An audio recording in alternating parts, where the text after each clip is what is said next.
Hi, Nayan. Welcome to the show. It is such a pleasure having you here today. Well, thank you for having me, though. Thank you.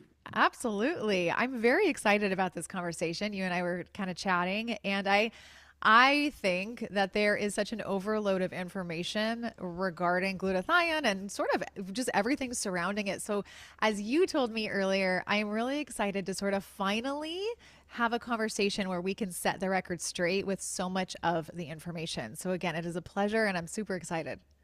Oh, thank you for having me. Absolutely. Well, let's do this. Before we get into all the good stuff, why don't you give us a little bit of a background on yourself? How did you get here in the first place? I know you've got a background in, pharmaceuticals and you're a pharmacist. And so I'm so curious and I want you to share just how you got here with our audience. Absolutely. So, as a pharmacist, early on in my career, I've really quickly learned that uh, all the medications in the world that I was had my fingertips to help my patients. Only thing I can do was manage people's problems. I was not able to solve any problems.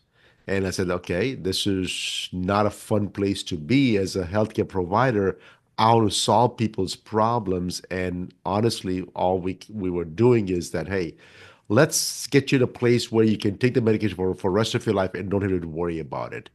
And so said, and so quickly I realized that I need to be in a different place with my career if I would have a fighting chance to use the knowledge that I have gained in the pharmacy school to help patients get better. And again, started into functional pharmacy, started doing some compounding and some customized medications. And of course, the people started calling and started asking questions. And uh, I realized one thing is that they were patients, doctors, they were all kind of disgusted with the whole situation. Is that, hey, I need some solutions and I don't have any solutions. And I said, neither do I. And so all road at that point led to me to that, hey, I need to figure out what our body produces internally to deal with its problems and can I enhance those things? And of course, the number one thing that came into my mind was glutathione, the number one thing. At that time, this was 25, 26 years ago, 1999, nobody was talking about glutathione because people were at that time were talking about vitamin C. I said, "Oh my God, this is the best thing that happens next to sliced cheese." And so I said, "Let's work on vitamin C." And it says vitamin C is not produced in humans. And so I Oh. said, I need to figure out what is that our body produces of ourselves and can I enhance it? And so, yeah, my journey started very, very early on to 1999 when I first started looking into producing glutathione in a way that the body can take it. So for the last 25 years, that's all I've been working on.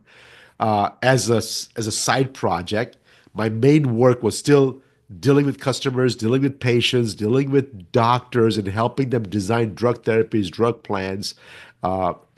Today, I only work with physicians. I don't see patients anymore, but I do work with physicians all the time and helping them design drug plans and treatment plans for their patients so that they can have a better lifespan. Wow, awesome. You were ahead of the game, I'd say, because back in 1999, 2000, I mean, that's really when I started to pay more attention to my health because that's when I had a health shift in a negative way, right? So I was starting to pay attention. And no, but you're right. Nobody was talking about glutathione. And I think the first time I probably heard about it was in the, I don't know, 2008, somewhere around there, like 2007, 2008. And it still was not really on the radar. And now I think in the wellness circles and, functional medicine, it's like everybody's talking about it. But back then, I mean, you were really, I'd say, hyper focusing on something that was not mainstream at all. No, no, it was not mainstream because of the fact that even though we had known for 140 plus years what glutathione is, uh, there was no glutathione product approved by any agency in the world. FDA, I don't care if it's European Unions or the Asia or Australia or South America, it doesn't matter. Any country in the world, nobody has ever approved any product with glutathione in the marketplace to be used. And so I knew there was something missing at that point, and I could not figure out what it was missing.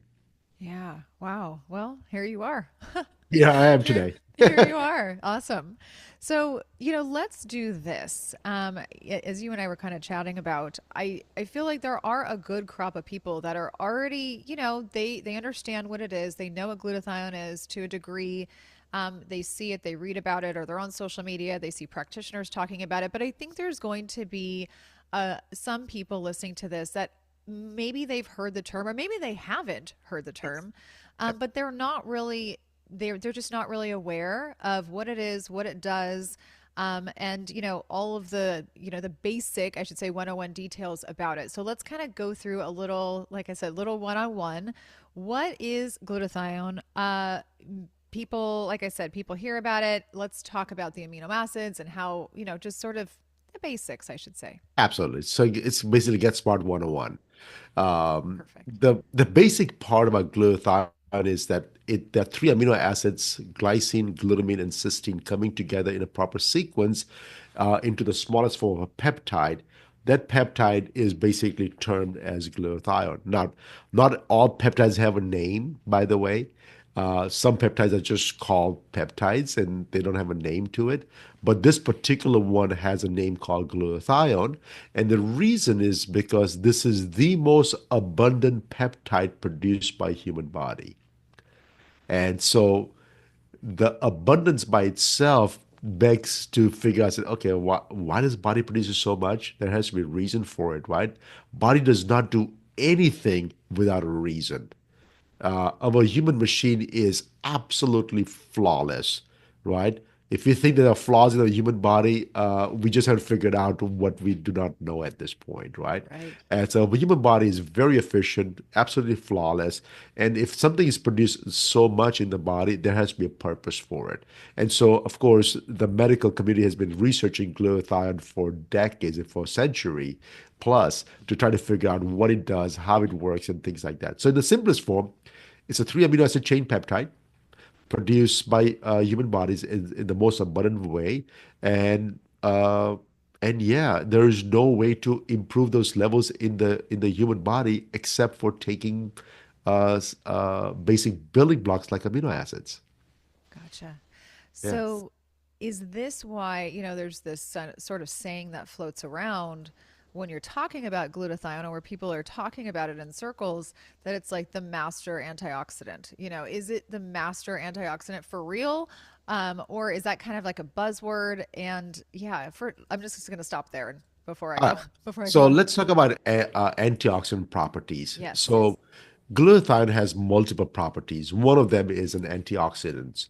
And what is that, first of all? So uh, oxidants or oxidative stress is induced inside your body by when you consume oxygen. So when you breathe oxygen, all that excess oxygen is actually uh, carries a charge that can be detrimental to the human health if it's not neutralized.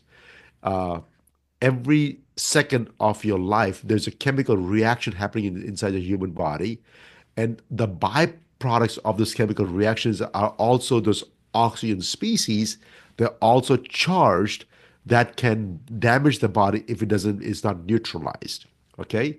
Then there's something called nitrogen species because the body produces nitrogen gas, nitric oxide, and this nitric oxide is really beneficial for your health. But excess of nitric oxide can also cause free radicals, which could be detrimental to your health. All those all those charged molecules inside your body are considered as oxidants, right? And an antioxidant, all it does, it quenches the free radicals, neutralizes them, and in process, basically becomes inert. And so the body is protected, right? So oxygen is good for your health. Of course, you won't be surviving without oxygen, right? But it's like everything else. Excess oxygen is also not good for you. So when you talk about antioxidants, our body does three ways to reduce oxidative stress, or three things that it does to as an antioxidant. One, you have to consume from outside sources products like vitamin C and those algae extracts and vitamin E, and you can just there are 1,000 different products that claim to be antioxidants. Uh, you can take all of those, and you'll have a little dent in your body, just a little dent, nothing major, just a little dent, right? That's one thing that the body does, can allows you to do that part. The second that the body does internally itself, it produces enzymes like glutathione peroxidase, catalase, superoxide dismutase. These are enzymes that are produced by human body to basically help reduce some of those oxidants inside your body. It's not a very powerful enzyme because the enzyme has other jobs to do, but it's just one of those things. It's like if you're a mom and if you have a job to do, you still have to come home and fix the other things too. But that's not your job. But well, who else is going to do it, right? So something you just do it because nobody else is going to do it as well. So the enzymes have other jobs in your body, but it also can work as an antioxidant. And the third thing the body does, it produces one molecule, glutathione, in the whole body abundantly to basically quench all the free radicals. So, by far, if there's one thing you can do in your life to reduce oxidative stress, would be glutathione. That's it. One thing. You can take 1,000 different products over the counter. You can enhance the enzymes in your body, the glutathione peroxidase, the SOD, the catalase, all those enzymes. All of them combined is no match to glutathione by itself. No That's a big match. statement. That's a big It's a huge statement. statement. Yeah. Yeah, because people, I mean, people take so much vitamins I know. in the terms of antioxidants, right? And he goes, oh, a little bit is going to help you, right? I said, yeah, but it will help you a little bit. But by far, if you have enough glutathione levels in your body, you don't need anything from outside sources to protect your body. Wow.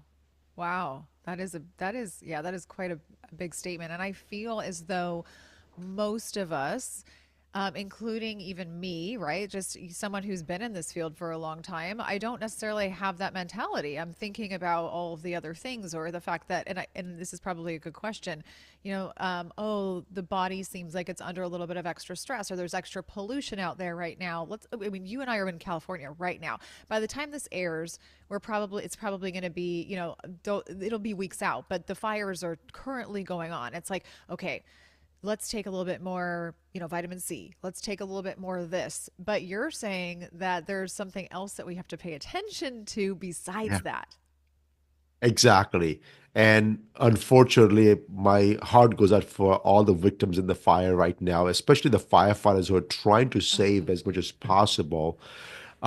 We got to keep in mind one thing.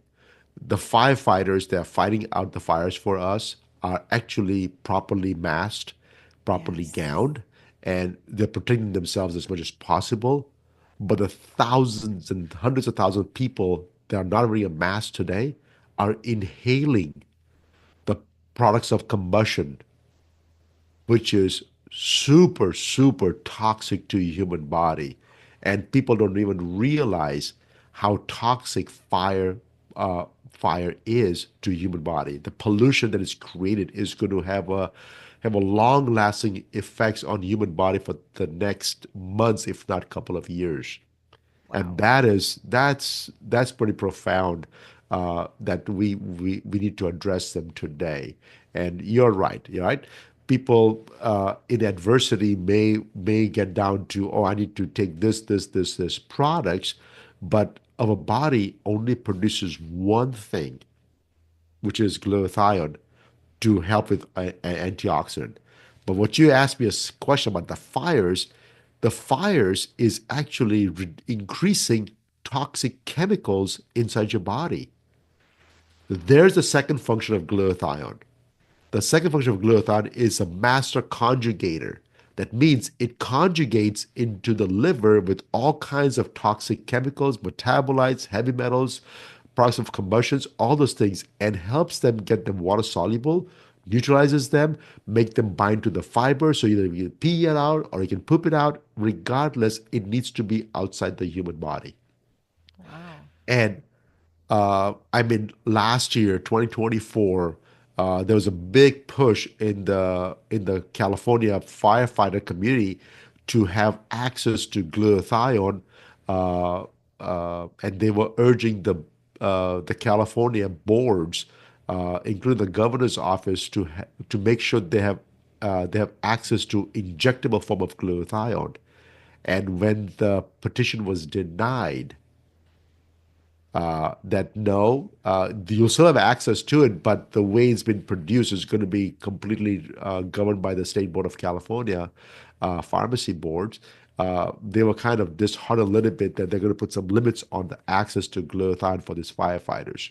Well, we have something better than the IV forms of glutathione today. So we'll discuss more Yeah. later on. But I just Yeah. want to make sure that preface that part that firefighters are not out of luck. In fact, there's always a silver lining someplace else, and I hope that we can provide a silver lining for them. But those are the two functions that we talk about: antioxidants and detoxification. Two things that we know about glutathione today. Would you say that it's kind of 50-50? Like like kind of, I mean, is it's kind of 50% functioning as an antioxidant and 50% really conjugating in the liver, or is it like one more than the other? Just out of curiosity. So the thing is, they both work differently. Mm. So when it comes to antioxidant properties, it has to give up its electronic charge molecule to become dormant, right? But the dormant oxidized glutathione, which is GSSG molecule, which is a dormant form of glutathione, that can still be active as a detoxification product. Oh. Yeah. Oh, wow. So I mean, it's an amazing molecule inside your body, right? Uh, it's like when the body produces glutathione internally by itself, it doesn't want to lose it. It has ways to recycle it, ways to keep it, ways to keep it working for you all the time. But once it gets conjugated with the chemical, then it has to leave the body, right? Gotcha. But if it's as an antioxidant, it's not leaving the body. It's still staying dormant inside your bloodstream, revolving, circling around, and staying dormant until it needs more help. It has more work to do, right? Fascinating. But the thing is, what you asked me a question is it 50-50, 60-40, 70-30? I do not know that answer is because as of today, we only know the two things that glutathione does. Until now, we never had the technology to improve glutathione levels to the fullest extent, anyways. So the medical research has not caught up to the technology that we have today. And so I would say that over the next 10 to 15 to 20 years from now, we'll have a lot more research coming out on glutathione. Now that we have the technology to improve the glutathione levels for the first time, the research has to be redone everything again. And so I'm hoping that people are out there looking at this molecule and saying, "Hey, let's do some more research, try to figure out what else did we miss in the last 100 years because we didn't have the technology to improve glutathione levels." Mm. And I'm hoping for another one more thing is a miracle is that we're going to use AI to sift through previous work, and so we don't have to repeat some of those junk research that's out there and just repeat the one that really makes sense. That's a really interesting point because, I think there's a lot of people out there, I think, in the world that are, completely against AI, and there's a lot of concerns regarding AI, but I feel like in these kinds of cases it could be so helpful and be just such a time saver because you guys can really go far with the utilization of something like AI. Absolutely. I just had a discussion with my daughter this morning because my daughter used AI to do some homework, and of course, it came up on my cell phone that hey, my daughter used AI to do the homework. I said, well, so I confronted her. She goes, my project was to put the question in the AI and see what kind of response you get and to present the response to the class. I said, what are you talking about? I said, okay, okay, I'm sorry, I'm so sorry. But it says, Dad, AI is not going away. I said, I get that part. And the issue is 25, 30 years ago, with the same story about internet. Oh, you cannot do put in the internet and tells you get the answer. That's cheating. I said, I said, no, now without internet, nothing is happening right now. So we don't consider it, trying to find from search engine as cheating. It's just that you're a great researcher. I think the future is going to be is just embracing AI the way it is, learning the tools, using the tools for the betterment. Are there going to people out there going to abuse the tools? Absolutely, Yeah. right? But that should not stop from the real reusers who are using it for the betterment of the mankind. Yeah. Well said. Very well said. And a really good point to bring up. So it's pretty safe to say again that I mean just kind of off the cuff here that the more stress that you have in life, and there are different kind of stressors which we can get into, I would assume that glutathione levels are not going to be ideal. That's just, what we hear. I want to get into a little bit more of this.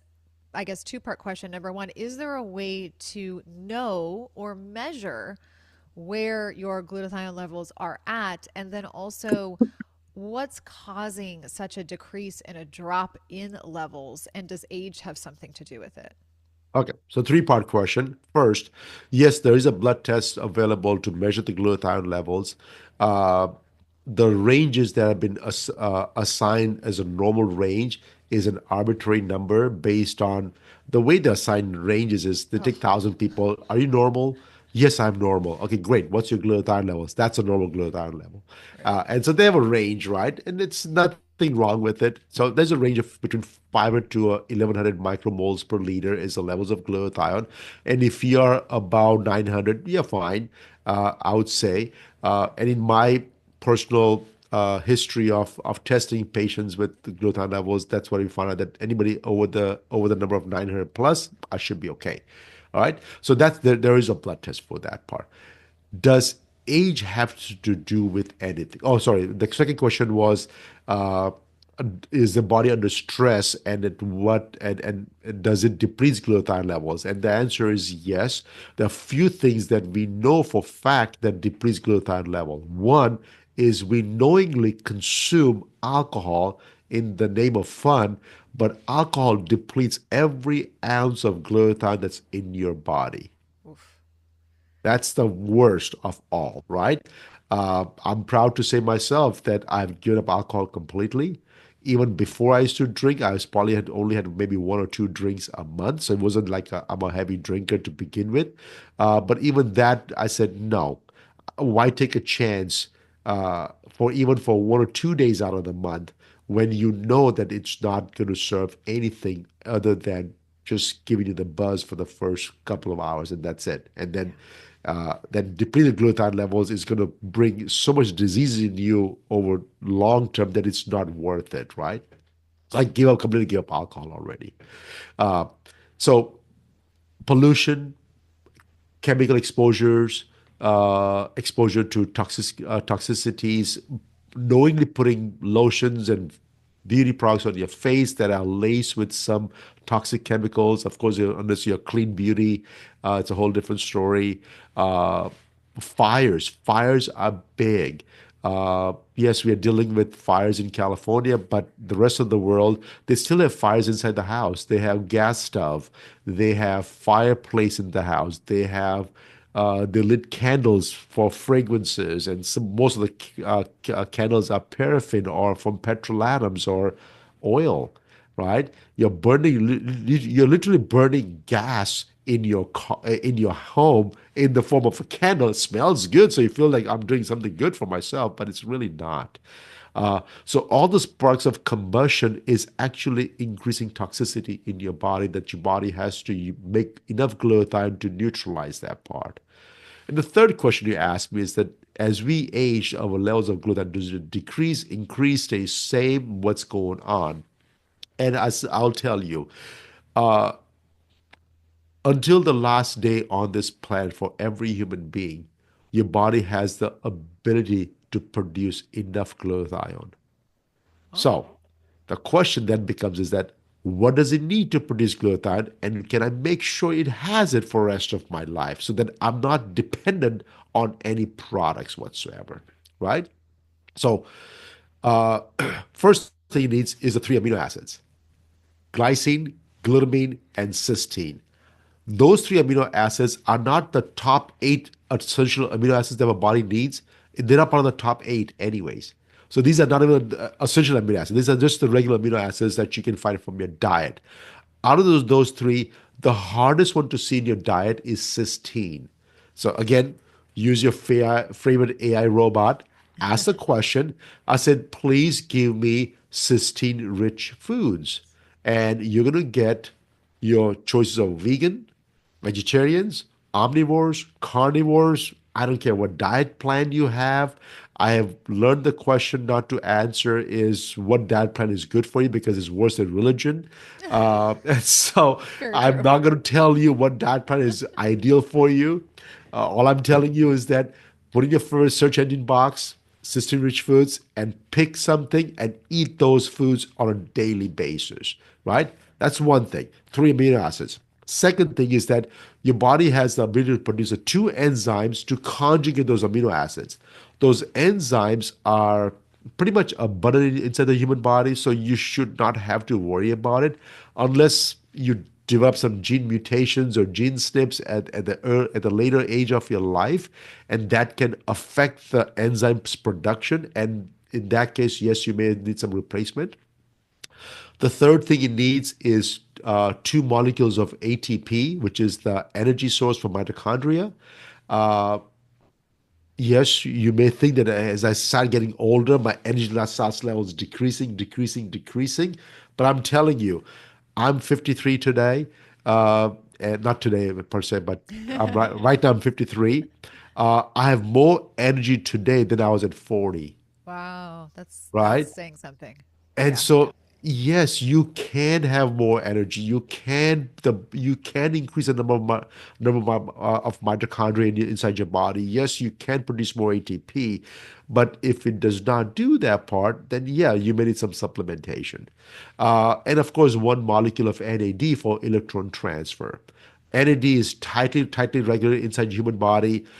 We got plenty of it. You just need one molecule of NAD. So if you have 10, does it make you better? No. You just need one, right? Like if you can only eat one meal per day, does it care how much money you got to buy 100 meals per day? No, it doesn't really matter. You can only eat one meal a day. So if you're a billionaire, you can still eat one or two meals per day anyway. So don't worry about that part, right? So NAD, you just need one molecule to produce glutathione. So if you have all these things, guess what? Your body can produce glutathione for the rest of your life. Wow. The Wow. issue that we have, the issue that we have is modern day conveniences. We are not willing to let it go. Yep. Excuse me. No, you're fine. So this fires it got to me. The smoke has got to me I for the know. last Oh, 2 days. So it's in yeah, goodness. So it's yeah, I'm afraid of what the next week alone is going to look like. yeah. You Yeah. can see your nostrils have black soot in there as Yeah. well. So Yeah. I'm using cleaning my nostrils out. I'm gargling, and Good. I've increased my glutathione levels for the last 2 days. I've doubled my dose already. So it's just Wow. yeah, Wow. I just have Good. to do those kinds of things. But anyways, I'm sorry, off tangent again. No, you're good. Uh, We thrive on off tangent conversations here. yes. So modern day conveniences, I'm guilty of it. You're guilty of it. And, we live in a society that, what? Yes, we are blessed to be in this era where we have so much conveniences. There's a cost to it. And as long as you understand what the cost is, and if there's a way to replace those costs, why not enjoy the conveniences? Yeah. Right? Yeah. And so what we have figured out is the modern human being today that around about age 30 is when we first start see a dip in the glutathione levels. Now, if you're not consuming alcohol, you're only drinking water, not putting any cosmetic products on your face, or not shampooing with chemicals and things like that, not exposing yourself to harsh environments, not breathing fire, air, yeah, you can literally go until 35 or up to 40 sometimes without having to worry about replacing glutathione levels. But after the age of 40, I have yet to find somebody with decent levels of glutathione. Wow. And so at the age of 40, by the way, you're still not worried about diseases at this point.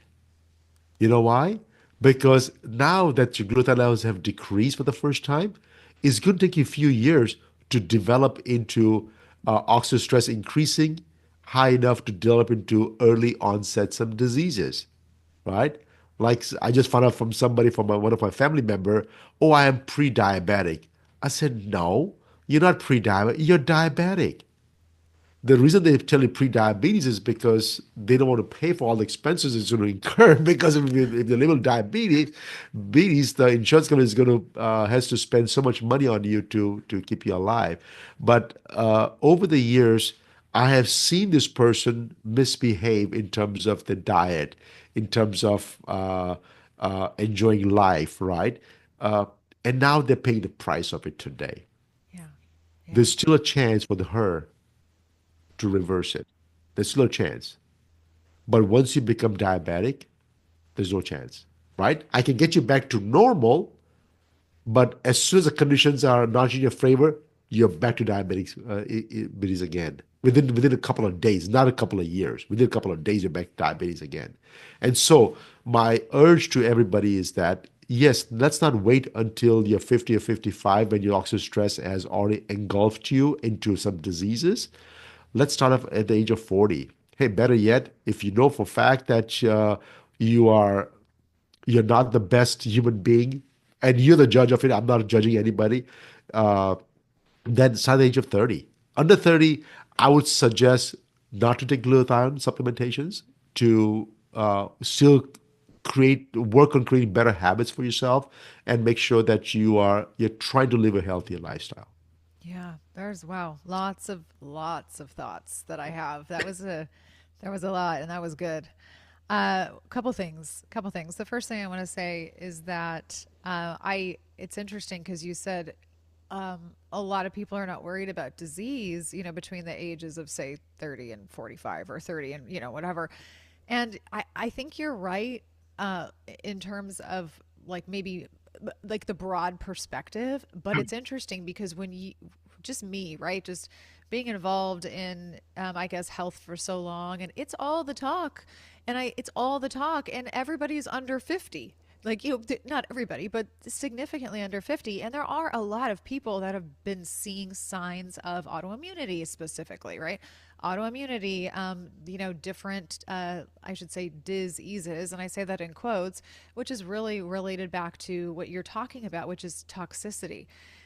And I think that we are becoming slowly more aware because we're being thrown everything but literally everything. Our air is toxic, our water is toxic, our food is toxic, social media can be toxic and cause stress. I mean, we're just like inundated with the world is super stressful, right? So we have our internal worlds and and this bigger world that's like on fire, literally and figuratively. And so I think that while we're not, maybe the average person isn't necessarily, they're 35 years old and they're not thinking about disease, it's becoming a bigger conversation, wouldn't you say? It is becoming a bigger conversation because their parents are talking about it. Yeah.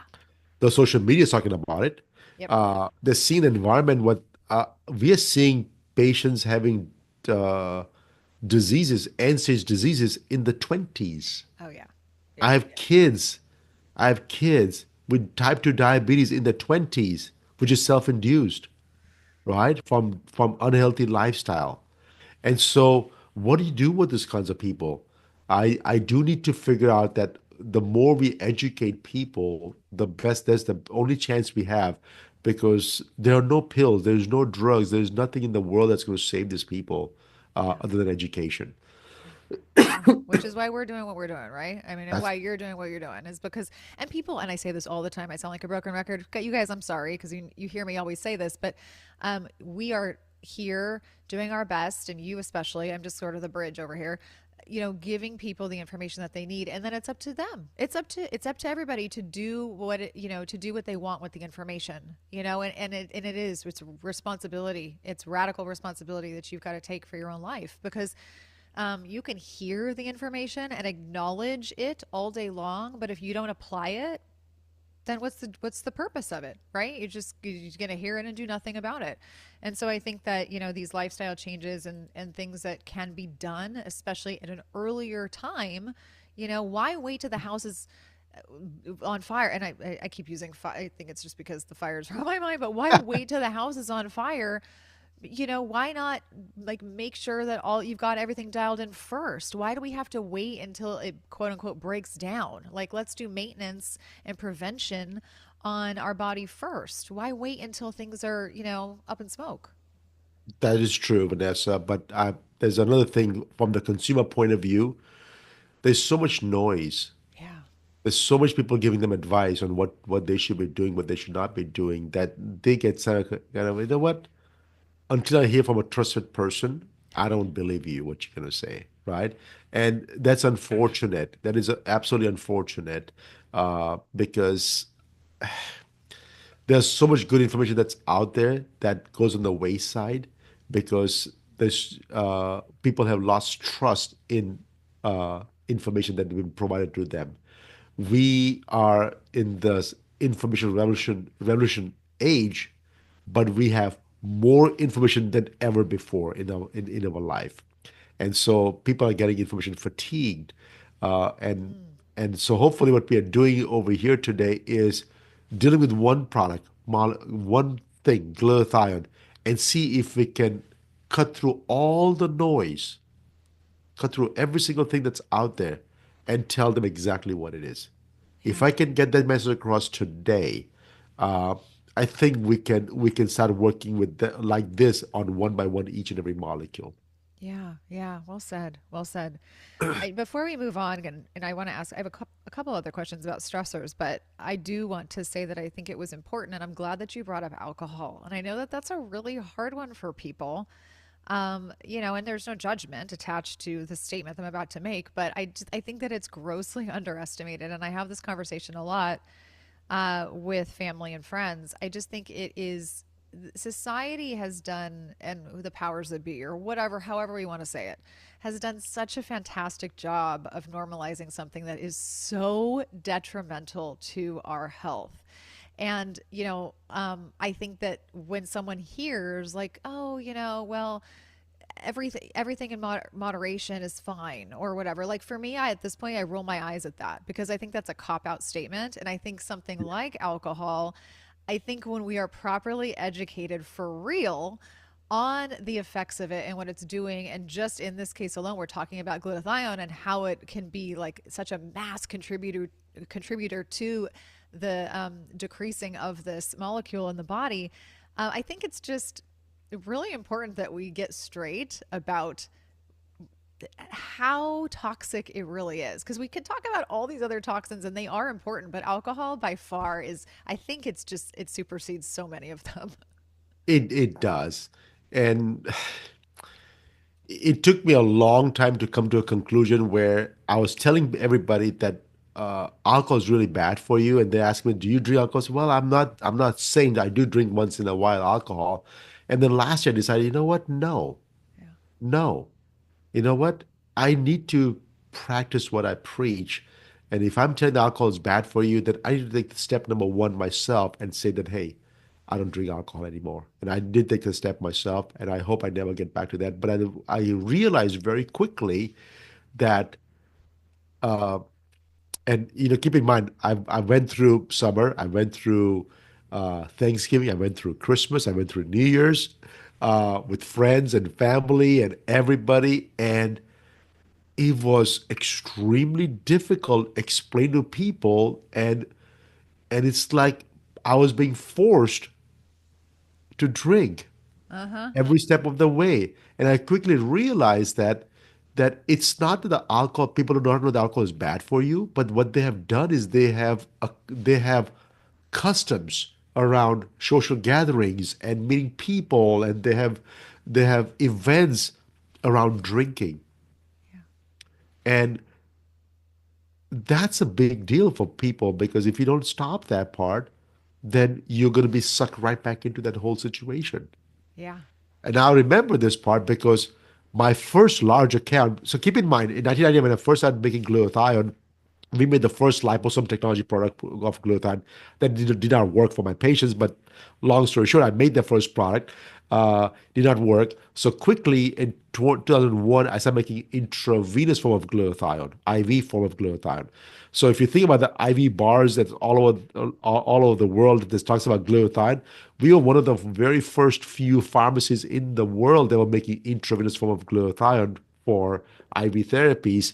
And we just started. I worked with a physician, and we started injecting using glutathione in Las Vegas post drinking. Oh, So think about it. uh-huh.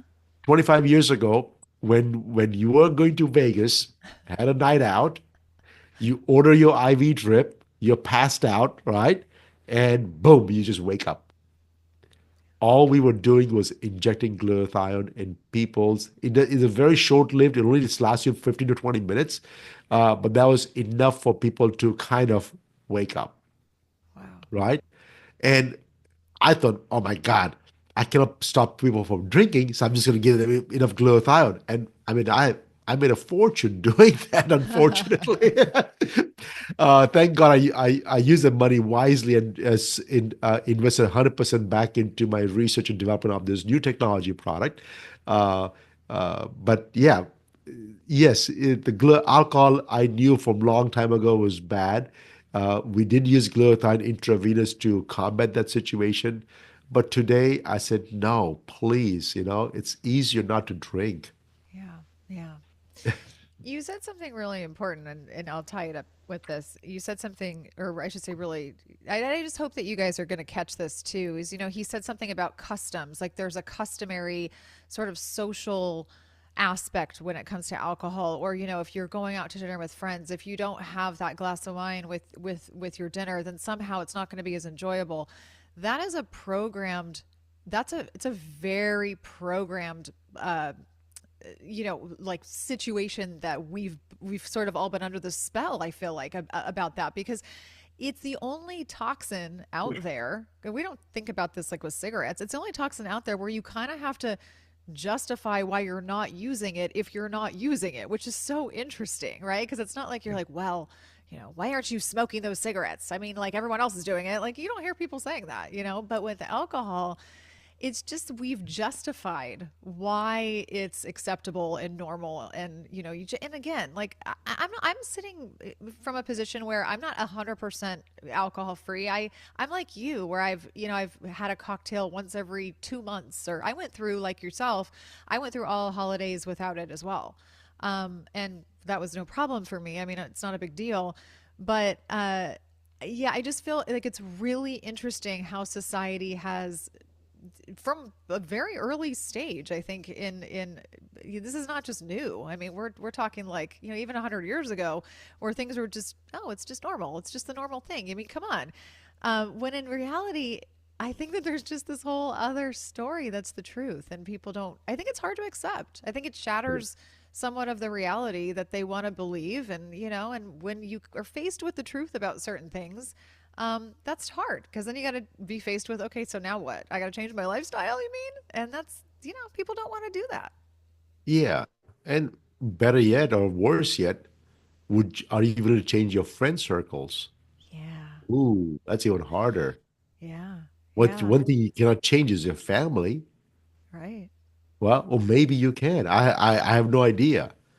But you can avoid going to gatherings, right? Yeah. And so it's not an easy task. I understand that it's not an easy task. And if you cannot do that part, don't worry. We got you rescued right now. We have glutathione products for you. But again, don't make me rich for no reason. Make me work for it. Make me Right. work for it.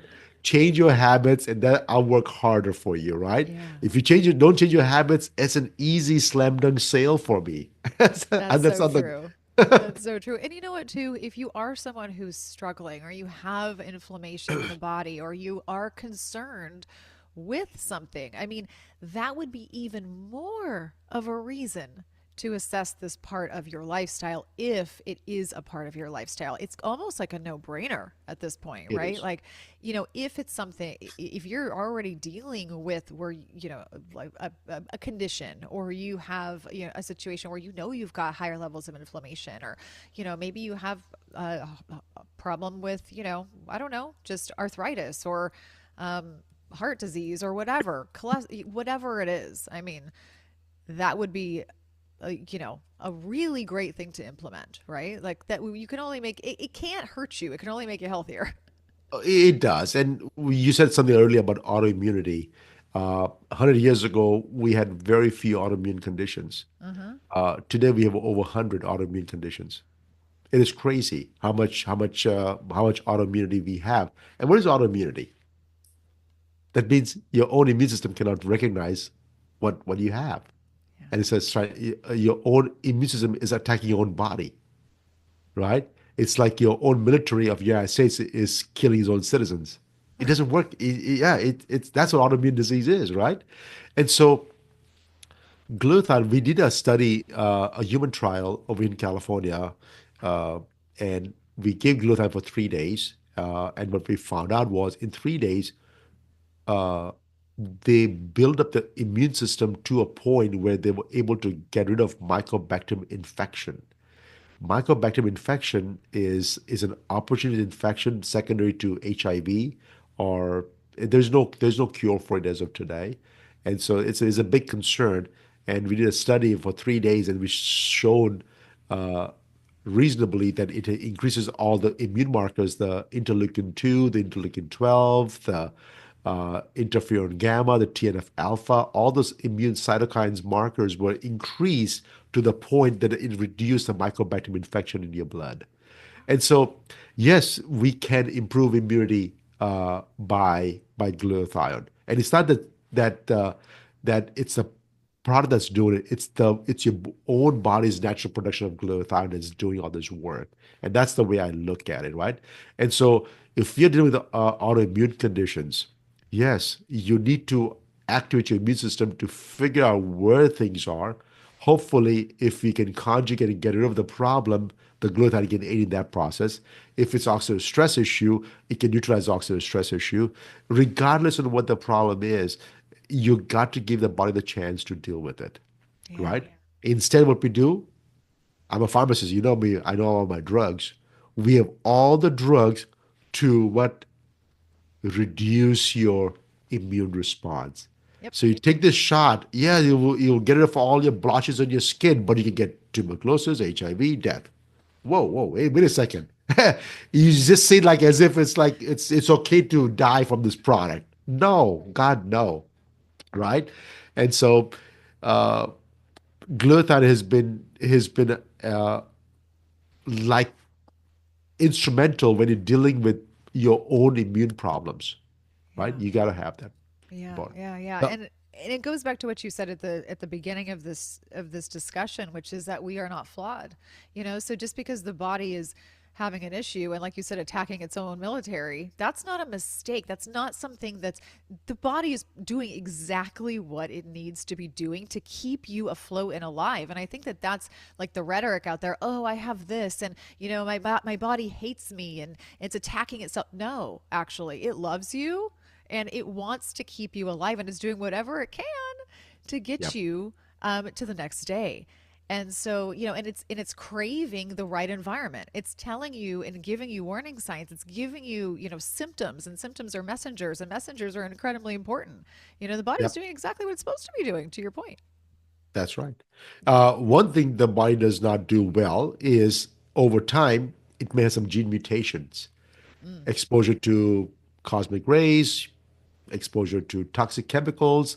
Our DNA may mutate itself, and if you have one of the gene mutations, it may start expressing itself. One of the most common one is COMT, MTHFR. One of the most common gene mutations that we are seeing right now. Again, this was not an issue before because why? Because we never tested it. That's why. Now we have a testing system.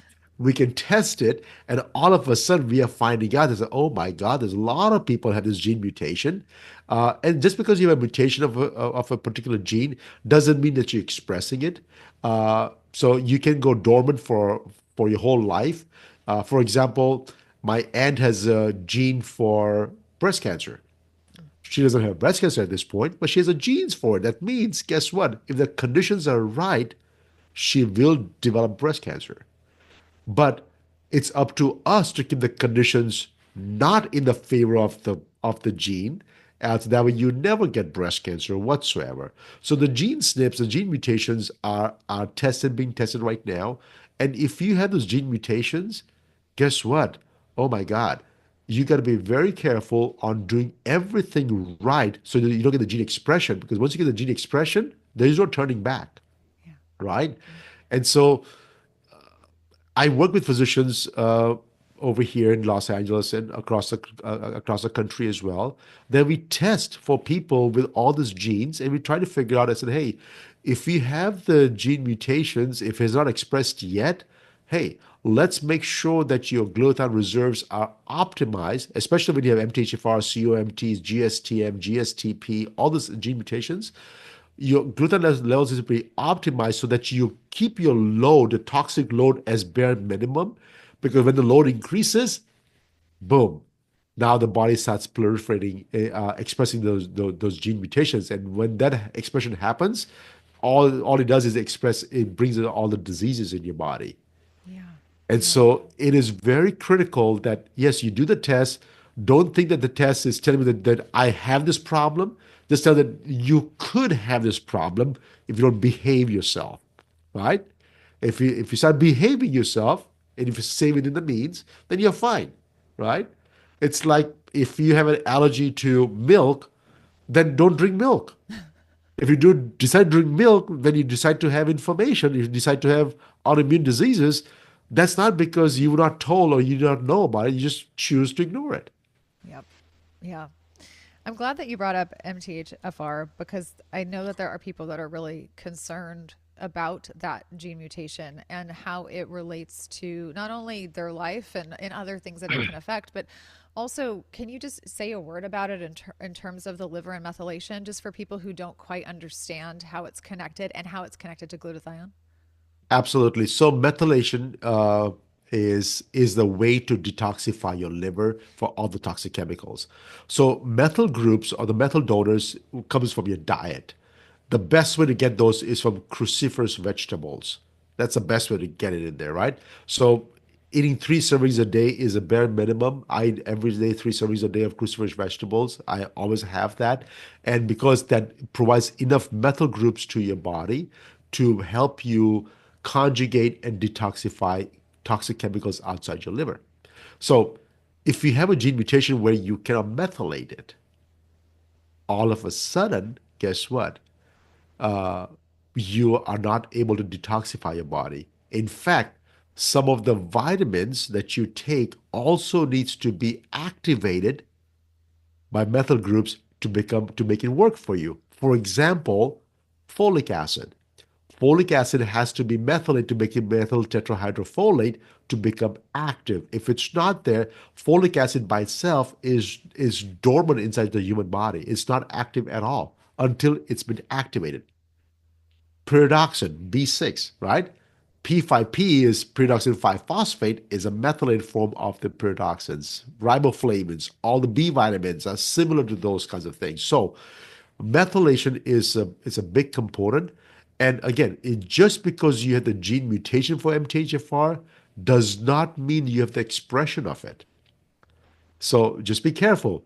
Just because you have the genes doesn't mean is expressing itself. Yeah. If it's expressing itself, then you're in trouble, right? Do whatever it takes to do that part. But I would say that if you have the genes, then whether or not if it's expressing or not expressing, just do the right thing. Eat enough methyl groups during every single day to avoid any long-term complications, right? If you're taking vitamins, take a provitamins to begin with, like methyl B12 or methyl pyridoxines or methyl folic acids, things like that. methyl forms of those vitamins so that your body can absorb it better and don't have to worry about your body's ability to methylate itself or not, Great. right? Yep. So Great stuff. and the way the glutathione works in there, glutathione just takes some of the load away. It's for example, if you're a mom and you're doing all the house chores, but glutathione is just the maid that comes and helps you out so that you don't have to do all the work for you. Okay. Yeah, I like It's not that. her house. Yeah. It's not her house. It's not her problem. But it's just helping you, just giving you a hand so that you can get control over your own house, right?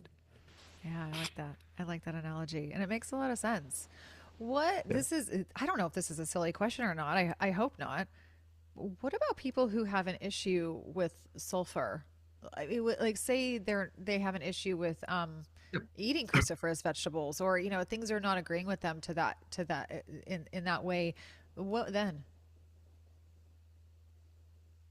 So people have allergies to sulfite, right? Yes. And glutathione smells like sulfur. Glutathione smells like sulfur. It has sulfur in there, but it's not a sulfur molecule. The smell comes from a cysteine molecule, which is a thiol group. Hmm. It is not a sulfur by itself. And so what glutathione does is actually you can use, even if you have sulfite allergies, you can use glutathione. And what it does detoxify sulfites out of your body. Oh, okay. So Okay. here's the thing. Now, I don't advocate drinking wine at all. But if you drink red wine and you get flushing or headaches, what you have is sulfite allergies. Uh-huh. Guess what? If glutathione has been used for a couple of months and detoxify all the sulfites out of the system, you may be able to enjoy a glass or two of red wine and not have to worry about those symptoms because of sulfites. Interesting. Wow. Wow. But yes, when people have issues with sulfur and they cannot eat lots of vegetables, again, I do not know if they cannot eat the vegetables because they're having an allergic reaction to it, or are they just not tolerant? If they're not tolerant, you want to help reduce those sulfites load in your body by taking glutathione. Once you do that part, you should be able to take all the cruciferous vegetables and in your diet and not have to worry about it. Gotcha. Okay. That's yeah, it was just something that sort of came up when you were talking, and I thought, what about people that just have a hard time with that digestion, because you were talking about how you eat 3 servings a day, and there might be somebody listening that's like, man, I try to do that, but that is harsh on my system, and my system is like not loving it. So in the event of that, what are people's options and alternatives? And you're right. And I should not say that you start from three stories every single day because that's not fair to everybody else either. But start slow. Start Yeah. slow. What your body can tolerate. You can have a lot of bloating and flatulence initially because your body is not used to having so much vegetables, cruciferous vegetables in a diet every day. And so I understand that part, right? Especially Brussels sprouts, they are just not easy to digest, right? They're not easy to digest. And I get that part too. Trust me, I eat Brussels sprouts and I know what it takes to digest Yeah. those foods. Uh, but if it's cooked correctly, if it's boiled correctly to the right temperature, yes, your body will be able to digest it. But small amounts, maybe two a day. Just have a small amount, whatever your body can digest, and give it some time. Again, this is a marathon, not a sprint. Whatever you're doing today is you're adding on to your lifestyle that over time, what I'm today is based upon my commitment that I made 15 years ago. And every single year I do one thing at a time, right? One thing at a time. Last year was give up alcohol, right? This year, I haven't figured it out yet, but I'm going to add one more. I'm basically stacking. I'm stacking my longevity protocol pretty much for the last 15 plus years. Yeah, yeah. Well, I think that a lot of us need to take that advice, and Yeah. follow suit in our own ways, because everybody's got different situations, different bodies, different levels of energy, different, lifestyles, different everything. And so, but I think it's just something to reflect on, and not in a way that's, I think some people just get so overwhelmed. I think about sometimes with my parents. I have discussions with them about health and wellness. And sometimes I feel like they look at me and they want to roll their eyes because they're just like, enough already, you know? And I always say it's not about flipping everything on its side or throwing out the entire your entire house, but small changes can have a big impact. And even something super small that's implemented and prioritized can end up really, really increasing your vitality and really give you those quality years. Because it's not just about living longer, it's about living longer and healthier, you know? Yeah, it's anyway, okay, so I have a couple other questions and then we'll kind of move into the glutathione the supplement because I want to talk about it. But I was thinking about and your just you being a pharmacist as well, would it be safe to say that taking pharmaceuticals would always have an impact on your glutathione levels? So if someone's on, say, one, two, three, four, five drugs, you say they've got, they're on a statin or they're on this and that and the other. I mean, would the impact of that toxin load, because it is still a load that the body has to Yes. process, and because glutathione just is so direct when we're talking about the liver, would someone who's on pharmaceuticals, especially say more than two, have to be concerned with their glutathione levels? So yes and no. I would say most pharmaceuticals, um, I would say most, a lot of pharmaceuticals are actually uh, detoxified by liver enzymes. Okay. So those cytochrome P450, liver enzymes, CYP, there's, in fact, you can check all those gene mutations for that one as well. So if you have CYP2B1, which detoxify your hormones out of your body, if there's a gene mutation in that one, all of a sudden you have toxic levels of hormones inside your body, right? Mm. And so something like that. So there are along those lines, there are different forms of enzymes that are there in your liver that detoxify all those chemicals or the medications that you take. And yes, glutathione can aid in the process of elimination, can help get rid of some of the chemicals outside your body. But everything, every pill that you take, every injections that you take has a life of its own. I'll Mm. give you a simple example. There was a pill for osteoporosis that you take once a month, one pill a month, right? I believe the spokesperson for that was Sally Oh, Fields, I believe. yeah, Remember that yeah, one? yes. Yeah. Wait, is That that one pill a month. I can't the name escapes me right now, but I know exactly Yeah. what you're talking about. Yes. I can't give you the name of it, but it was an osteoporosis medicine, Yeah. one pill a month. All you do, that one pill a month stayed in your body for 70 years. Your body can never never get rid of it. What? Yeah. And so exactly, right? Your jaw just drop right now. Think Literally. about it. There are products out there that can stay in your body forever. And there are something called forever chemicals that Yeah. exist, and sometimes we take them in the name of drug, uh, right, to help with something else. So yes, there are products out there that can never leave your body, and there are products out there that can the glutathione can aid to get rid of it. But yeah, glutathione will help you in certain aspects of certain products that it will get rid of it from your system. Got it. Wow. I'm still stuck on the whole 70 years thing. I thought you were going to say like 17 months, or when I started to see the 7 come in, I was like, "Oh, he's probably going to say like a year or two." 70 years. That's wow, I learned something. I'm learning a lot, but that's definitely something Yeah. that I did not know.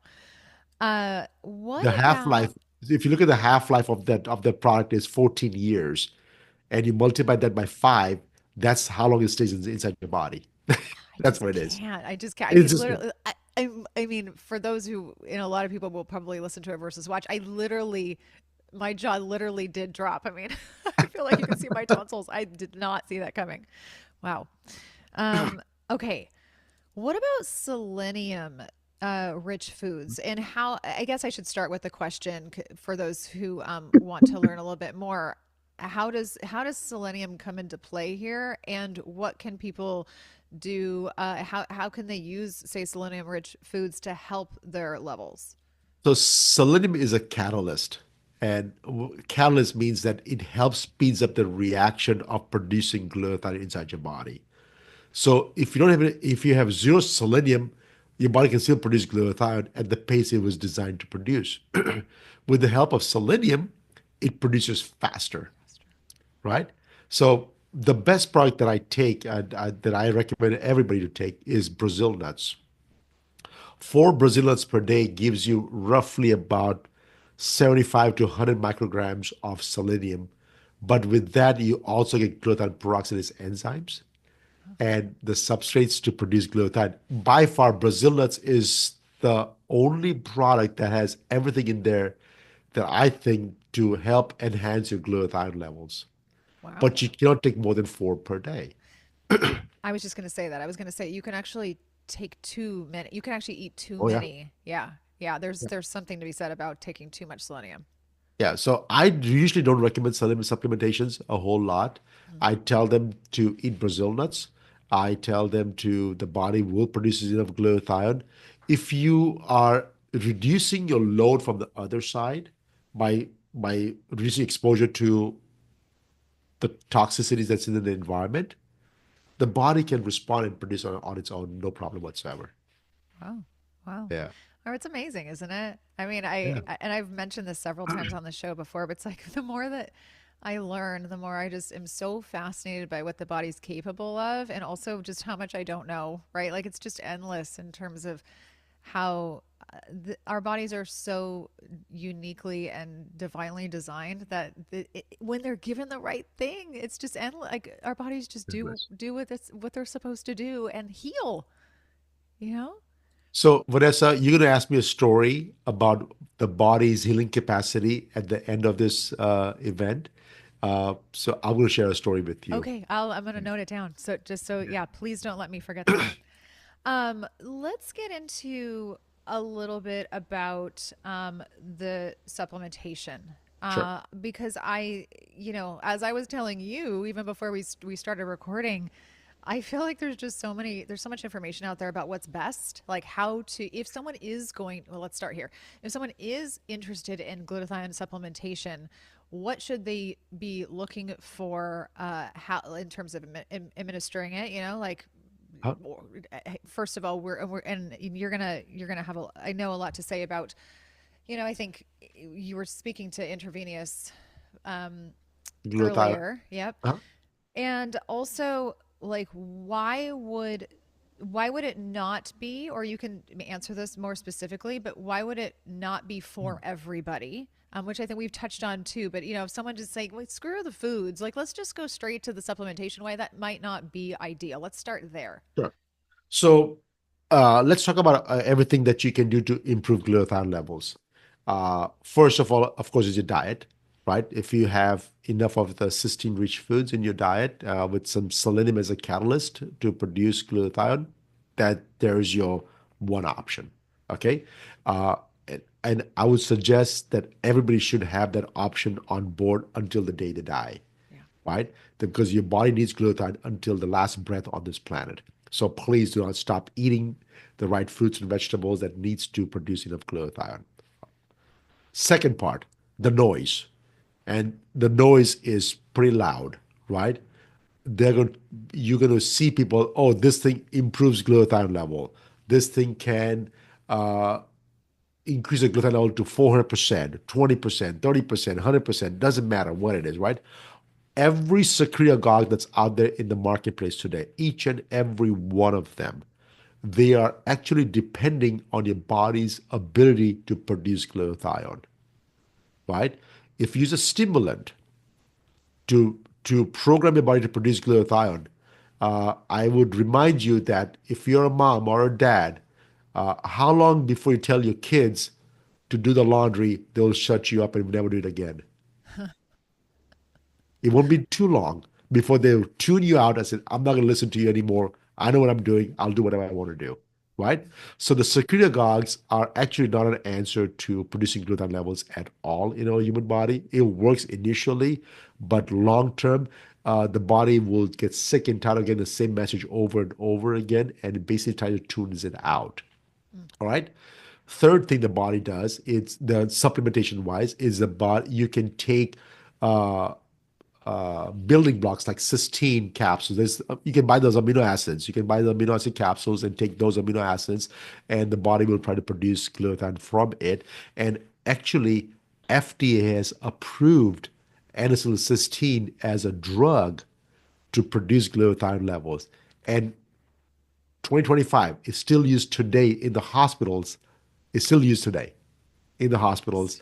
The brand name is called Mucomist, and it's been used to cut the phlegm through your lungs, to help reduce Tylenol toxicities when people overdose on Tylenol. They use that to revive them back, but that's the only product that's been used to improve glutathione levels. It's pretty inert, pretty safe. There's no toxicity associated with that product whatsoever. It's pretty benign. You can buy those over the counter as well nowadays, N-acetylcysteine capsules all day long. But again, if your needs are very, very, very high, which I would say everybody over the age of 50 with some diseases, their needs are high. Anybody with autoimmune conditions, their needs are high. Anybody with chronic infections, their needs are high, and so on and so forth. Then the amino acids by itself is not going to do it. Okay. Now, let's talk about direct glutathione supplementation, because that's what everybody wants to know. Oh, Yep. I take glutathione capsules. Oh, I take glutathione liquid. I take glutathione shots. I take glutathione this, and glutathione patches, and whatnot. I guess you can get tired of it. There are literally 1,000 different companies out there who sells glutathione products in the world today. 1,000, and I'll tell every one of them that show me a case where you have able to increase glutathione levels to a high normal ranges, and the answer is never, because you're Wow. always depending on your body's ability to produce glutathione. What does that mean? What it means is that if you take glutathione supplementation, the body sees this as a peptide. When your body gets a peptide, it breaks it apart, absorbs the cysteine and the glutamine and the glycine, maybe all three or just one, and uses that to remake glutathione again. So let's say you do IV push, intravenous push. Study was in 1991, right? That 100% of the glutathione that was pushed into the veins was in the urine in about 14 minutes, plus or minus 9 minutes. So as low as 5 minutes to 23 minutes, everything was out in the urine, right? Wow. They did see a rise of cysteine in the blood, which was later used to produce its own glutathione. So you saw some benefits of glutathione, not because you inject, because your body absorbed the glutathione, because the body used the cysteine to produce its own endogenous glutathione inside your body, and that was later used to make to do the benefits of glutathione. Same technology, the liposome technology products that I made in 1999 for the first time did not work for my patients. 2011, the study was done at the University of Texas. What they found out was they gave it to 26 kids this glutathione, and what they found out was there was no glutathione in the blood whatsoever. What they did see was a rise of all the amino acids in the blood. So, long story short, this being a peptide, a small chain peptide, your human body cannot accept any peptides in its natural form. It has to break it down, use it, absorb it again, and remake it again for itself. Wow. Right? So when I knew that part that was not doing for what I was supposed to do, that's when my research actually started in 2003, when I started working on this molecule.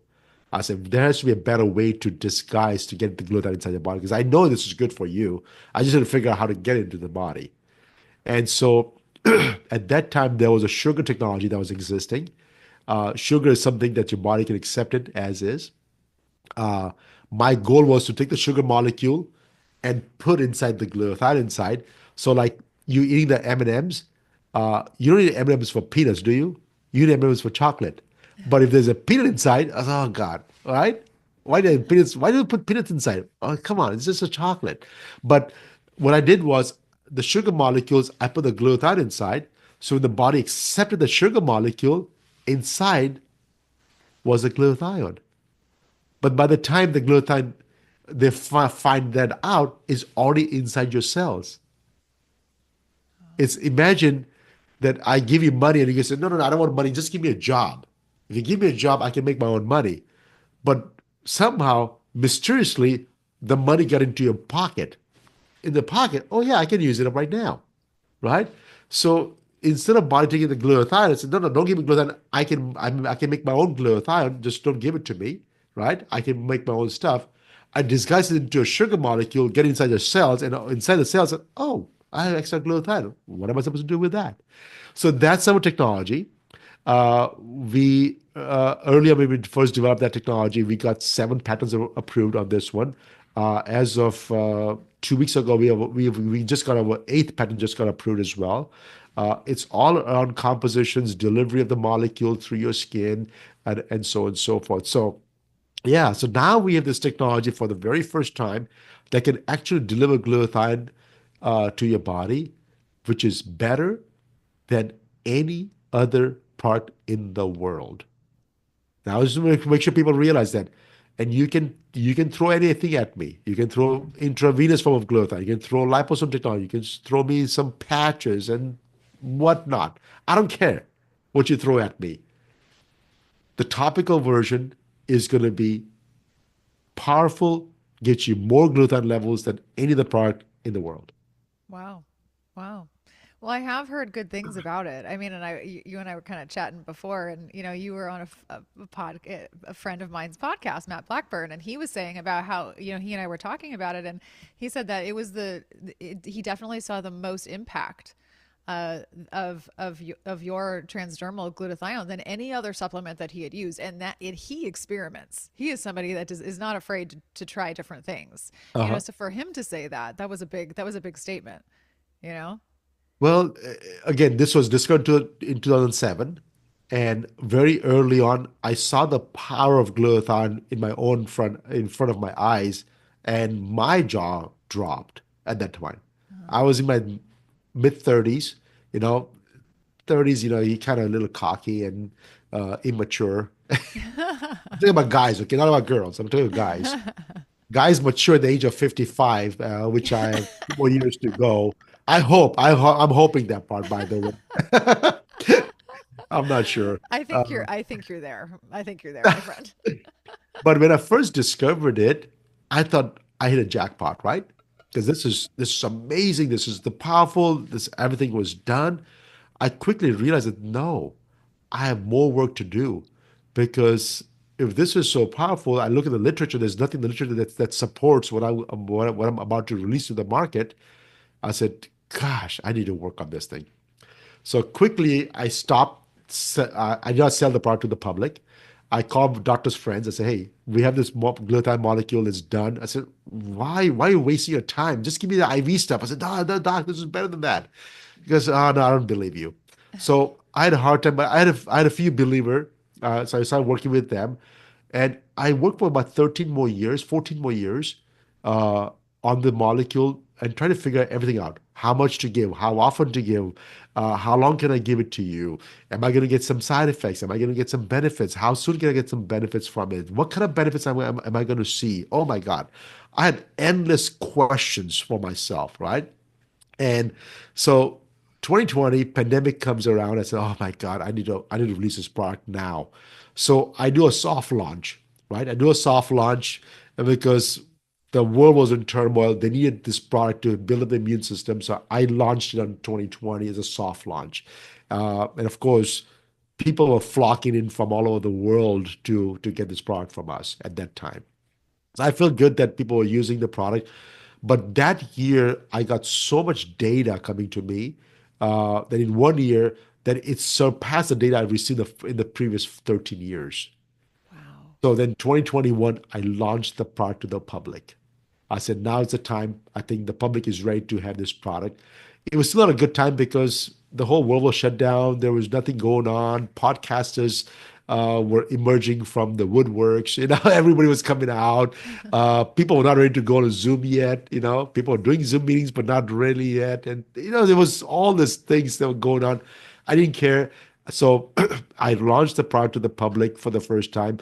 But over the last, I would say, 14, 15 years, the amount of testimonials that I have received is just gives me so much joy Mm. that my work is good, that I'm doing good to this world, and I wish everybody that's out there recommending this product gets to feel and see the same benefits of what I feel it, which is gratitude, right?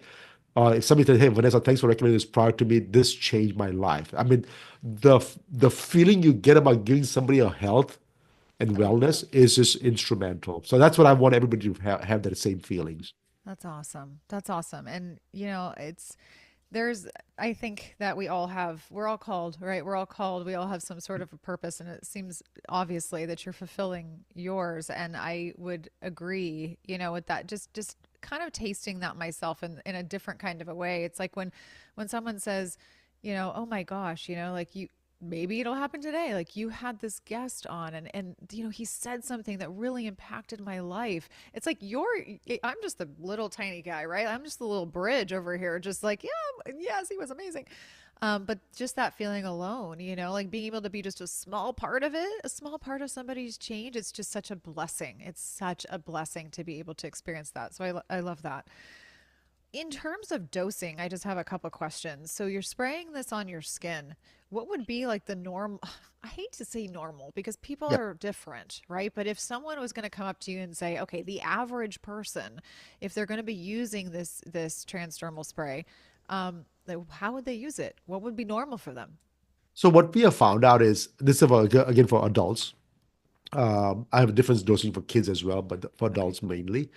That 4 sprays twice a day of the regular form of glycerol, which is the lower concentration one, is enough. Is enough to put your levels into high normal ranges, Mm, right? okay.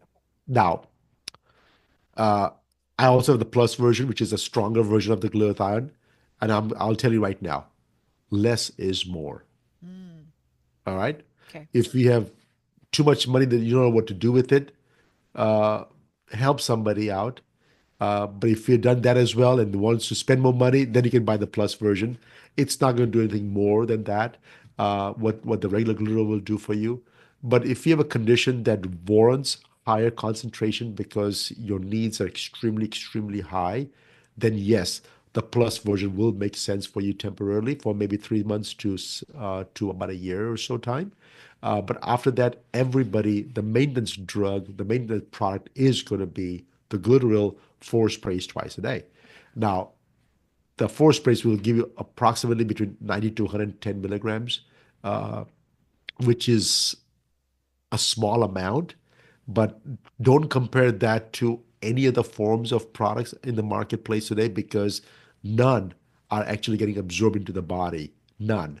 This is the only one that is doing that part. And because of that, there's nothing to compare to right now. And hence, if you think about it, I had to do my own studies to figure that portion out, what the right doses was. And I started with 25 milligrams to 50, 100, 200, 300. I went up to 500 milligrams per dose, try to figure out what the ideal dose was. And we found out that about 100 milligrams plus or minus 10 milligrams was plenty enough to raise your levels in otherwise healthy human beings. Now, if you're healthy, you're not coming to me, right? You're coming to me because I'm so bad. I want to help myself. And if you are in that situation, then yes, the 4 sprays twice a day is the right dose for you. But if you have some issues, conditions that the concerns that happens to you, and you cannot tolerate the dose, reduce the dose down to what your body can tolerate. If you can just do 1 spray twice a day, do it. Then 3 or 4 days later, go to 2 sprays twice a day. And if you still can tolerate that part, no issues, go to 3 sprays twice a day. Eventually, once you get to 4 sprays twice a day, that's the maintenance dose, anyways. That's perfect, right? If you can tolerate that dose, that would be the best way to do it. And unfortunately, please don't compare to anything else in the marketplace today. That's a good point. Also, what would be an indication that it would be exceeding what you can take? Like, what would someone see in terms of a quote unquote symptom? So glutathione, it's not a symptom, but the thing is what it's doing to your body, right? It is detoxifying, it's conjugating, and if your body cannot handle that, it may give you a mild headache. Okay. If the oxidative stress is in your brain, if oxidative stress is in your stomach, which most of the people have stomach issues, will give you stomach cramps or diarrhea, right? If your oxidative stress is all over the body, it may give you extreme fatigue. It's completely counterintuitive to what it's supposed to do. It's supposed to give you more energy, but initially it may give you more fatigue. I said, "Oh my God, I can't even move. I can't even think." I said, "Yeah, reduce the dose down because your body is just too toxic." It may give you a rash. It may give you itching. So if that happens, all it's telling me is that your body is trying to unload a lot of those toxins out of your body. Do what your body is capable of doing. And so if for that, reduce the dose down. I Reduce think it that's down. really important Yeah. to understand, is that it's not like, oh, I can't, it might not be the case of, oh, I can't take that supplement because, I mean, maybe there's certain instances where it's just not the right thing for you, but I can't take that supplement because I had a reaction to it, or some people use the word allergy. Like, that's Yeah. not this case. This is not what we're talking about here. This is more, I don't know, maybe it would be some sort of, they say like, oh, it's a Herx, like it's a Herx reaction. I mean, I guess that might be the word to use, but really it's just the body's giving you a message like, hey, there's a lot going on in here. There's a Yeah. lot of toxicity and I can't handle what you're giving me. So let's just back it down a little. Back it down. Yeah. And if even if one spray is still too much for you, let me know. Okay. Reach out to me directly. Reach out to me through my website at aurowellness.com. Reach out directly to me. Let me know. Let me work with you to help you get to a place where you are able to get back to 4 sprays twice a day. And if that matters that I have to make you something even weaker concentration product, I will do that. Wow. Wow. That's Yeah. great. That's a great I've offering. a lot of toxic people in the world, and I have done this a few times, not a whole lot of times. It's a few times. There are people that cannot even handle one spray twice a day. I mean, oh my God, they are. And when they're at 4 sprays twice a day, afterwards, like a month or two later on, oh my God, they're like the biggest advocate for us. I said, it's a life altering product for them. Wow. I love that. So yeah, I mean, it might just be a matter of tweaking, versus just staying away from something completely. And I would suspect that if someone can't handle, I mean, I'm thinking about myself too, and just even the things that I'm dealing with or I work on or work through. I mean, I'm a pretty sensitive individual. I'm pretty sensitive to things, right? Like, so if I take something, and I also am very in tune, I think maybe Huh? sometimes to a fault, like where it's like, okay, like hypervigilance is not necessarily the best all the time. But I could suspect if I could predict the future that I might be someone who would not start at 4 sprays, right? Who might start with Um, like two and see. so, Vanessa, it's not. I have yet to figure out who that person is. Mm. I have so many people that's ultra sensitive to everything. And yet I put them on 4 sprays twice a day, they can tolerate that. Oh, that's good to know. And some That's good to people know. are healthy as a horse. I put them on 4 sprays. I had one lady, I put them on 4 sprays, and she was knocked out in the bed for almost 24 hours. Completely knocked out. Right? And she feels that, oh my God, I've never felt so fatigued before. I said, yeah, your body is toxic, even though you're absolutely, and she's a fitness coach, healthy as horse. Oh my God, exactly. And I knocked her out completely. And Wow. she goes, oh my God, I got a lot more work to do. I said, yes, you do. Yeah. Well, that just Right? also Yes. goes to show that a lot of times we can have a lot of dormant toxicity, Yes, that's and there's true. a lot that's hidden in our systems and our cells and our organs. And then when we sort of poke the bear a little bit and we start to want to quote unquote clean up our act, it might show its face. And we're like, whoa, I didn't know this was happening. Like we might not have symptoms. That's right. Yeah. And most people can tolerate 4 to 7 or 8 sprays twice a day. Most people can tolerate that part, and some people cannot. In my case, when I travel, I'll Mm. probably use about 16 sprays twice a day Yeah. because my Yeah. stress levels are so high. Plus, I'm flying in this aluminum chute called plane, uh, and that brings so much toxicity to my body Yeah. that when I travel, I'll load up like 4x on the dose just to stay sane. Plus, all the hotels out there has so much mold in there. It does. I mean, it's because there's always going to be there, right? A little bit of there. It's not you just can't get rid of every single thing. And That's so so I true. just I just protect myself as much as possible. But when I come home, no, I can only do 4 to 6 sprays twice a day. Yeah. Okay. That's good to Yeah. know. And yeah, that makes a lot of sense with travel. It's like, You're and by stress, you guys, he's not necessarily meaning like emotional stress, Yeah. stressors. When you're going up into the airplane, I mean, that's a lot of stress on your body, whether or not you feel it or you don't feel it. Chances are you probably do. You're just not equating it to what it is. There's Yeah. so much going on with the recycled air and the EMFs and all of that. And then, like you said, if you're traveling and then you go into a hotel and I mean, try to find a hotel that's not void of toxins or mold. Right. That's just because you can't see it doesn't mean it's not there. So there's going to be stressors that are not necessarily emotional that are always going to be impacting your body that you might not think about. And the worst is flying and drinking. Oh, Oh, yeah. my sorry. Sorry, guys. Sorry. Sorry. Yeah, that's a big one. I don't personally when I don't fly that often, or I should say I've been in a season for the last several years. Did a lot of circumstances, that have kind of made me sort of ground a bit and not travel. But when I was traveling more, I never drank because Oh, good. I knew even back in my 20s that that was not a good idea. And I don't know even why, just intuitively, I knew that it was going to lower. And I think too, because I sort of maybe just I was blessed with that discernment because I had unfortunately been, already involved with some things that were hard on my immune system. I had been really sick and, there were things that I was already enduring as a 20 something year old young adult. And so I thought this can't be good. If I was going on a trip with my friends, I would never have that drink on the plane. Never. Awesome. Yeah, it was just it was just something that I never felt comfortable doing. But and I think just like you said, the combination, it's like brutal. Sorry, like I said, sorry, we're apologizing because I know a lot of people are like, "Oh, give me the drink," Yep. like we're gonna go travel. I feel like that pretty much sums up what I was gonna ask you about. I'm looking at my notes right now, but just about it, just basics. And I realize that people can reach out if they have questions, but I Yes. am reminding myself to remind you to tell us the story before we kind of land the plane All right. here. Speaking of All right. planes, I want to hear your story. Absolutely. I'll tell the story.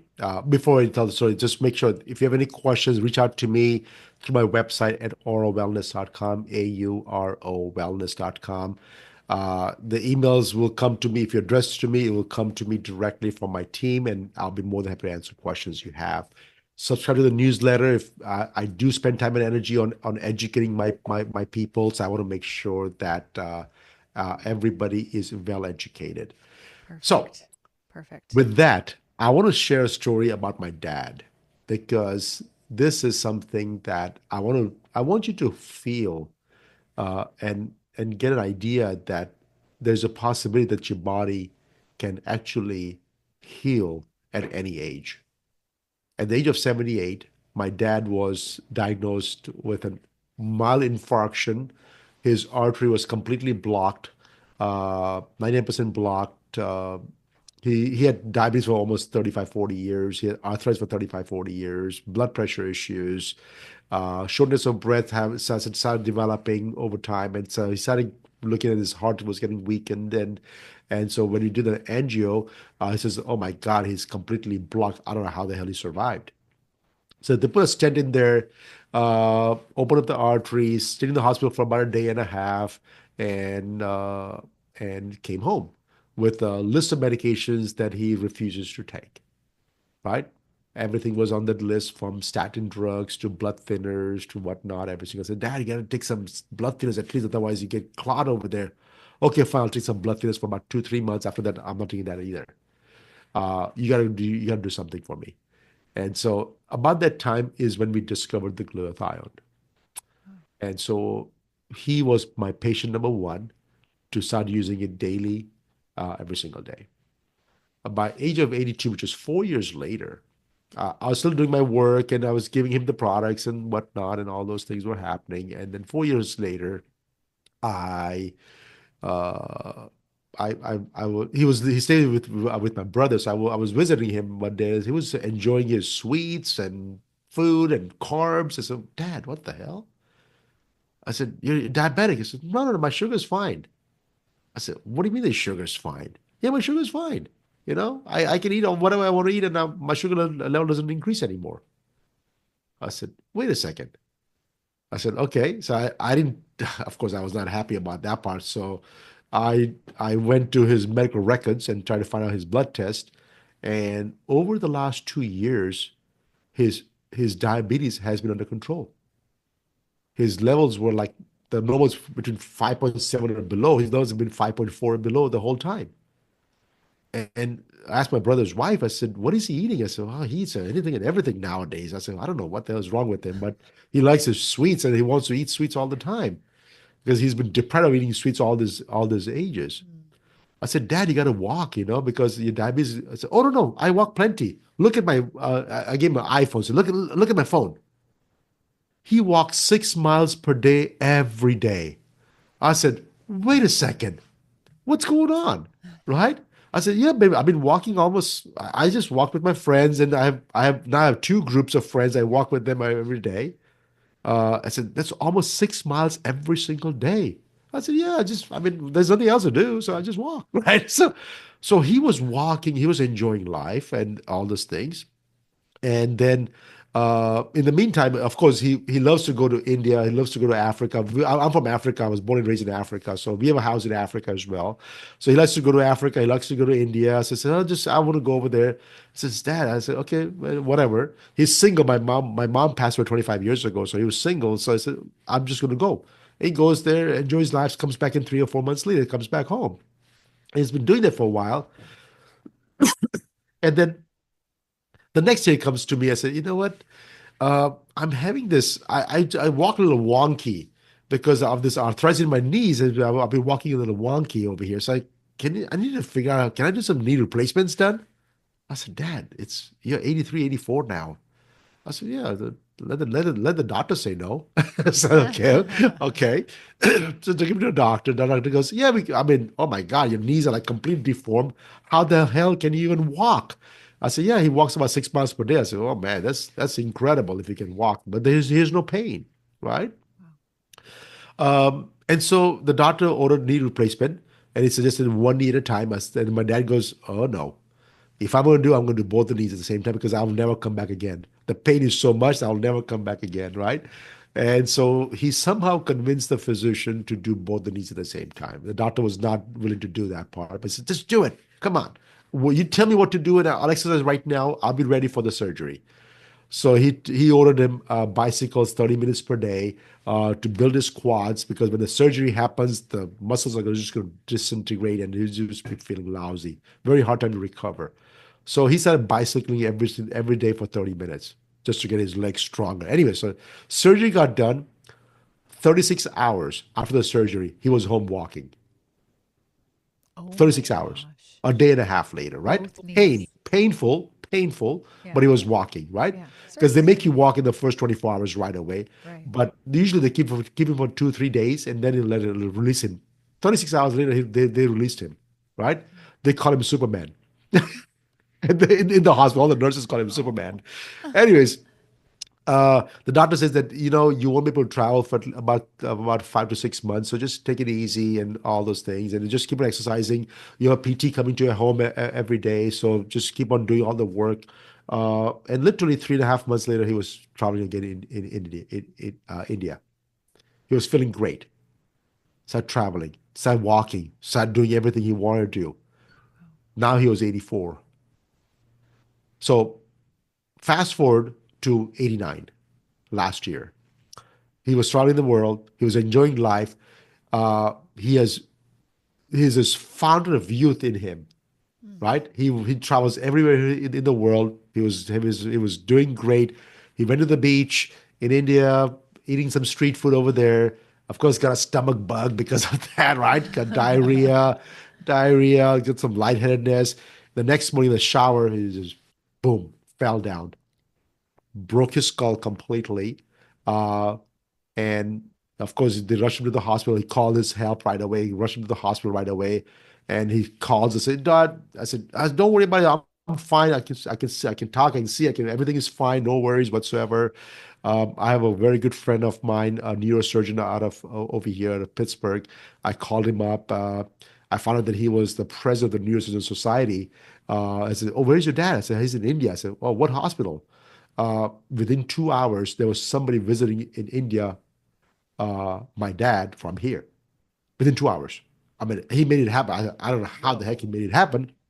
And he comes and tells us that, hey, your dad has a lot of blood loss. He's coherent, he's functional, he's no memory issues whatsoever. If he can survive the next 3 or 4 days, he'll be coming home in 2 weeks. I said, great, that's a great news. I'm happy about it.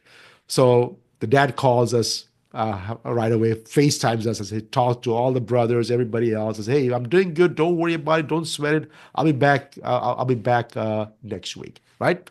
Nothing happened. I have no pain because there's no pain receptors in your brain, right? So there's no pain whatsoever.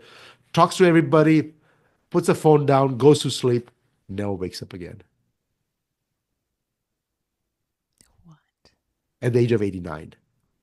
So the the moral of the story is that at the age of 78, with all these diseases that was living around him, what do you think what his chances were to live a fulfilled life?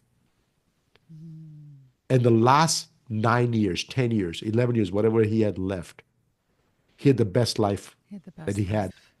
Oh, that tears makes me tear up. right? And so my thing has always been that, hey, if I can take an 85-year-old person after the knee surgeries, make him travel the world. And by the way, he was single. Even at the age of 89, he was single by himself, living in the house, dealing with his own cooking and cleaning the Yeah, house and able, getting just and able. people and just doing everything he wanted to do. Had the wits of calling the hospitals and making sure that he gets to the hospitals and calling us and doing everything. Yeah. And that's what I want everybody to feel, that there is hope. There is a chance. There's a chance that if you're in the age group, that you may be able to go to your grandson's recitals or your grandkids' marriage, or hopefully grandkids, great grandkids recitals and weddings, and dance at the wedding, because that's what life is all about, right? Enjoying what you would love to do and not be wheelchair bound at your own grandkids' wedding and not able to dance with them. Yeah. Wow. Yes. First of all, thank you for sharing. I'm like, I got to collect myself a little bit. Um, Thank you for sharing that. And it goes back to what we were talking about earlier. I forget who said it, but just about how it's not necessarily about the length of life, but it's also about how you're living that life, because you don't I mean, look, everybody's got their own path, and I understand that, and everybody's got their different experiences and different things that lead to different things, but that's the goal. The goal is to have vitality. That's my goal. I've seen so much adversity with my health in the first 40 plus years of my life, or I should say, not really as a child, but into my young adult life into now. I always joke, but it's not really a joke when I say that the second half of my life, God willing, is going to be a lot healthier than the first half of my life. And that really is a goal of mine. I just I can't speak to how important this lesson is. And so I just really appreciate you sharing. And I'm sorry for your loss also. No, thank you. Yeah, he I don't sounds like feel a like he's wonderful gone. man. Nobody feels like he's gone. Nobody Yeah, feels it because he did not even suffer one day. that's amazing. Yeah, Wow. we just think that he's just still sleeping, that he's going to come back, Yeah, right? yeah, And I wish I have everybody have those kinds of memories for their loved ones yeah. if they're gone. There's just so much fulfillment in that, and I feel like it's really important, especially for the older generation, the younger too. I think there's a lot of people that feel really stuck, and myself included. I've gone in and out of those thoughts or feelings through the years. But I think it's really important for the older generation. And if you're listening and you have a parent or somebody you care about that's older, I think this would be a great episode to send to them, because I think that we've been sold a false bill of goods that, just because you're in your late 60s, 70s, 80s and beyond, well, things are just normally going to fail you. It's Yeah. just normal to feel like crap, or and it doesn't necessarily have to be that way, and that the body, like you said, given the right circumstances, It is designed to Designed to. heal. That's right. And the only thing that he did different in the last 11 years of his life, the only thing he did different was taking the glutathione Is the supplementation. glutathione. That's the only thing he did give. Because before that, I gave him testosterone, I gave him his vitamins, everything was given to him beforehand. And only thing that was added on after his infarction was the glutathione. That was Wow. it. Absolutely amazing. Well, again, I am thankful that you shared that story. That's a definitely going to think going to be a good one for people to hear and a highlight for me during this discussion. So I personally just really thank you. Thank you. And you got ahead of me in the best way earlier. You were on top of it, and you did share with everyone your website. But just Yes. for just to kind of put a stamp on the envelope, I'm going to reiterate it. Um, your website again is aurorawellness.com, right? Yes. Mhm. And also, there is more, like, can people find more in terms of your work, social media? Where else can they read about the glutathione and so forth? Because I will highlight and put everything in the show notes. So it's just really easy for people to find. Yeah, the book, The Glutathione Revolution, the book that I wrote, hopefully they'll give you some hope that life is not about doom and gloom. Is here to enjoy, and I Yeah. want people to enjoy life. So I don't want to share miseries. I want to give people hope that at any age, at any time in your life, you know, it's up to you to choose to live to the fullest. And I'm here to help you with one product at this point, and I'm hoping that I'll give you enough insights that you can take that information and use it for every facet of your life and live it to the fullest. So please get the book. You can get it from audio versions, the print versions, the digital versions. Everything's available. Uh, Auro Wellness is my website. Just for those ladies that if you still believe that the skincare is out there to help you, we also have Auro Skincare.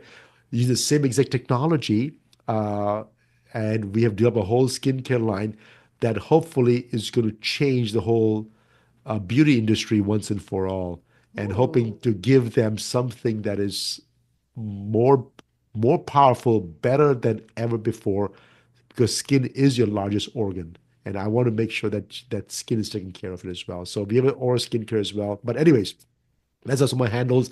At Oral Wellness is the social media handle. So I've been told. Yeah, it is because I follow you. Okay, it is. So, so, or I should say, I follow or wellness. I recently found you on social media, and so that is it. And I will put this all in the show notes for people so that Thank it's you. just an easy click. Yeah, because I know this stuff can be confusing sometimes. And also, I'm gonna check out your research and all that about the skin. I just a side note. And for those people that don't know, because I don't always talk about it, but I am an esthetician by trade. I'm not Oh, practicing. Yeah. So skin is really something that's always fascinated me. Fascinated me. And it's always been something that I've had a passion for. Again, I'm not really in the field right now. I'm not working in the field. But on and off social media, but primarily off, there's a lot of talk about skin. Friends and family, and just have had a lot of discussion over the years about what's good for it, what's not good for it, what's going to be the yep. end all be all. There's just, yeah, we've done a couple shows on skin and skincare and all that stuff. So it's a topic of interest for me. So I'll definitely be checking it out. Awesome. But again, my friends, all of this information will be in the show notes for you. I will, again, if you cannot find something or you need to be directed, please do not hesitate to reach out to me.